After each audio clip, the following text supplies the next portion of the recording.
Naglagay na rin ng mga checkpoint sa Metro Manila ang mga otoridad upang mapigilan ang pagkalat ng African swine fever.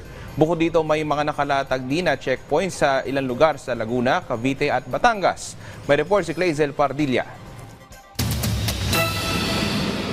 Ang mga ganitong checkpoint na pumipigil sa paglabas sa mga baboy na apektado ng African swine fever sa ilang lugar sa Batangas. Sinimula na ring ilatag sa Metro Manila. Sa Commonwealth, pinapara ang mga sasakyang may dalang karneng baboy at manok. Sinusuri ang mga dokumento at tinitingnan ang lamang kargamento. Ang container van na ito na patungo siya ng Caloocan. Hinarang, may dala kasing imported na baboy at frozen na manok. Pero kulang umano ang bitbit na dokumento na nagpapatunay na galing sa mga lehitimong cold storage facility at ligtas kainin ang mga produkto. Na-inspection namin na wala pong permit yung frozen meat product nila, walang COMI.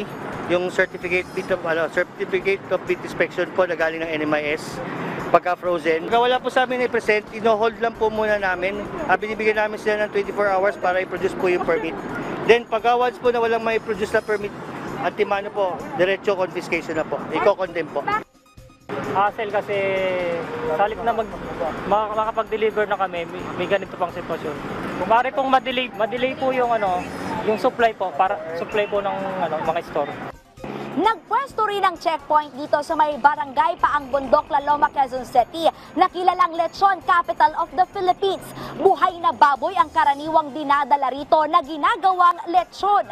Kaya hinahanapan ng health certificate ang mga delivery truck at sinusuri ang mga lulang baboy kung may sintomas ng African swine fever gaya na lamang ng panghihina at pantal sa balat. Si Nanay Eliza na bumili ng lechon para sa birthday ng girlfriend ng kanyang anak, mas nakampante raw. Okay naman. Para masig tayo. Doble ingat naman sa pagkuha ng baboy ang ilang nagtitinda ng lechon. Meron lugar na talagang may sakit. Hindi kami kumukuha doon. 5 inspection site ang ipinako ng DA sa NCR. 3 checkpoints sa mga entry at exit points sa Laguna, Cavite at Batangas. Pinipigilan ng DA na makapasok sa Metro Manila at mapunta sa gitna at hilagang Luzon ang ASF virus.